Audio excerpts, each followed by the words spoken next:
Greetings everyone. Welcome to Commerce with Difference classes. Students, इस video में हम macro economics का एक और टॉपिक डिस्कस करेंगे and the topic is consumer goods और consumption goods.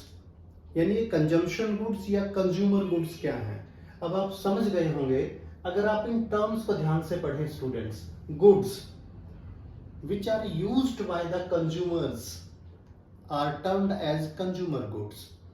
Consumption goods, the goods which are purchased by the final users, purchased by the consumer for final consumption are termed as consumer goods. अब लिखा क्या है इसका meaning ये भी एक बार देख लें आप। Consumer goods are those goods which are directly used for satisfaction of human wants. अब जितने भी ह्यूमन बींग्स हैं स्टूडेंट्स, यानी सिंपली कंज्यूमर्स, हर कंज्यूमर की कोई ना कोई वांट्स है, कोई ना कोई रिक्वायरमेंट है। देखिए, उस रिक्वायरमेंट को सेटिस्फाई करने के लिए, पूरा करने के लिए what they do, they buy, they purchase the goods, the products, और उन प्रोडक्ट्स को यूज करके उनकी वो जरूरत, उनकी वो वांट्स पूरी हो जाती है, यानी they are able to satisfy their wants. और यही होते हैं हमारे कंज्यूमर गुड्स की मेन फीचर्स। आगे बढ़ते हैं students. Classification of consumer goods, यानी कंज्यूमर गुड्स को पूरी तरह समझने के लिए इसके क्लासिफिकेशन को समझना जरूरी है।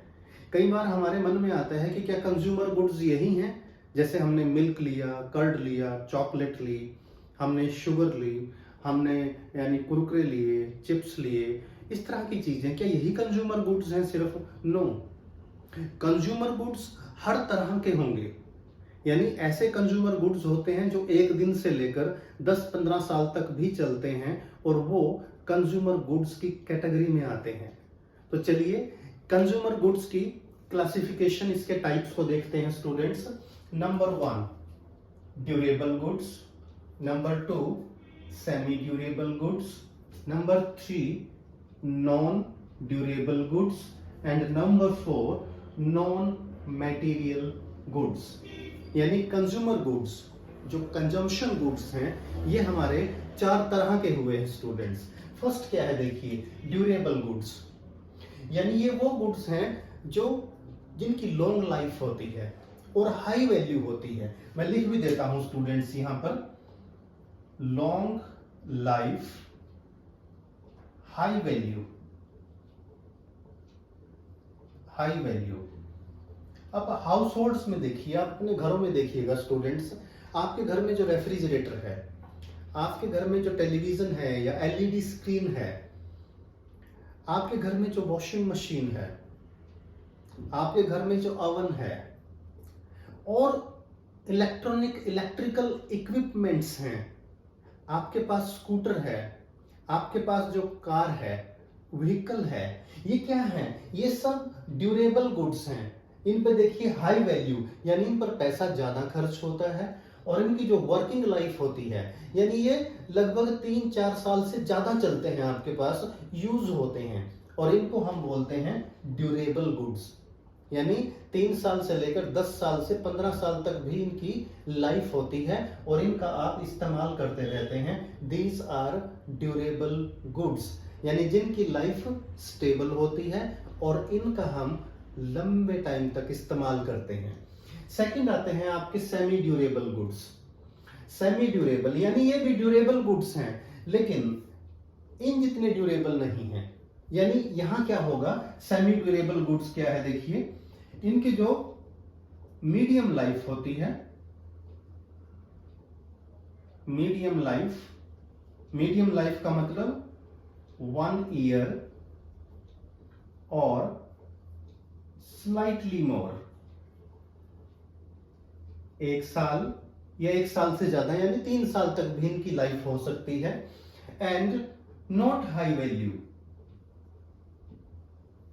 Not high value.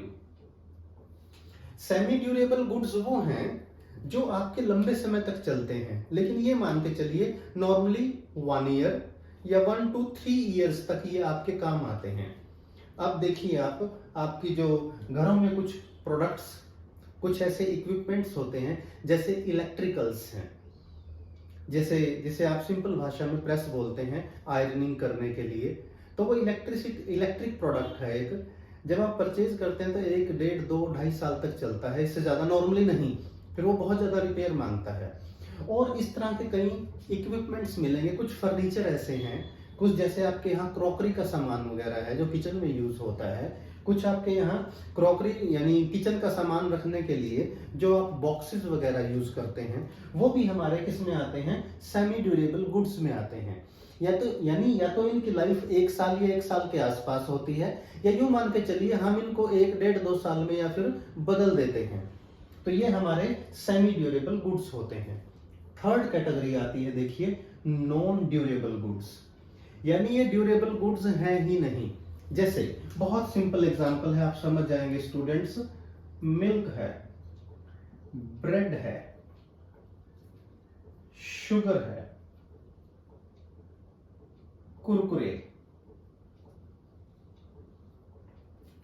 चिप्स, और बहुत से किचन का सामान ऐसा होता है जो आप परचेज करते हैं और यूज करते हैं, यानी ये सिंगल यूज आइटम जिनको बोल सकते हो आप। वंस दीज आर यूज्ड, यानी इनका रिपीटेड यूज नहीं है। Once these are used, these are no more. एक बार इनको यूज कर लिया तो इनका एग्जिस्टेंस खत्म हो जाता है, यानी एक बार ही यूज किए जा सकते हैं। इनको हम सिंगल यूज आइटम्स भी बोलते हैं। मिल्क है, आप मार्केट से परचेज करोगे, उसे फ्रिज में भी रखोगे तो 1 दिन चलेगा, 2 दिन चलेगा, 3 दिन चलेगा। ब्रेड, शुगर, कुरकुरे, चिप्स और इस तरह की बहुत सारी आइटम्स, ये हमारे नॉन ड्यूरेबल में आती हैं। इसमें फ्रूट्स और वेजिटेबल्स भी आ जाते हैं स्टूडेंट्स, जिनको सिंगल यूज आइटम्स होती हैं बेसिकली हमारी। और लास्ट में आता है, यानी हम गुड्स के टाइप्स कर रहे हैं स्टूडेंट्स। देखिए, पहले किया ड्यूरेबल गुड्स, फिर सेमी ड्यूरेबल गुड्स, फिर नॉन ड्यूरेबल गुड्स जो ड्यूरेबल है ही नहीं, जिसकी लाइफ बहुत कम होती है, और उसके बाद करते हैं हम नॉन मटेरियल गुड्स और सर्विसेज। अब देखिए, रूटीन में हम हाउस होल्ड्स या ह्यूमन बींग्स बहुत सारी सर्विसेज यूज करते हैं। देखिए, घर में कोई डिजीज किसी को हो जाए, कोई बीमारी हो जाए, तो हमें किसकी जरूरत पड़ती है, किसकी सर्विसेज की, डॉक्टर। कोई लीगल एडवाइस की जरूरत है तो लॉयर। कोई कोचिंग वगैरह स्पेशल कोचिंग लेनी हो तो हमारे पास कोच होते हैं, कोचेज एक्सेट्रा। कोई इंजीनियरिंग टास्क है तो आपको किसकी जरूरत होगी, इंजीनियर की। ये क्या है, देखिए, दीज आर द सर्विसेज। आपको इनकम टैक्स रिटर्न फाइल करनी है तो आपको किसकी जरूरत पड़ेगी, सीए की जरूरत पड़ेगी। These are the services. अब मैं आपको बता दूं स्टूडेंट्स, इस लेक्चर में हमने सबसे पहले कंज्यूमर गुड्स और फिर उसके क्लासिफिकेशन को किया है। लेक्चर को ध्यान से सुने, समझें, क्योंकि मैक्रो इकोनॉमिक्स के बहुत सारे कंसेप्ट समझने के लिए ये लेक्चर्स आपको यूज में आएंगे और आपको बहुत बेनिफिट मिलेगा। वीडियो अच्छा लगे तो लाइक करें, फ्रेंड्स के साथ शेयर करें, और चैनल अभी तक सब्सक्राइब नहीं किया तो चैनल को सब्सक्राइब करना ना भूलें।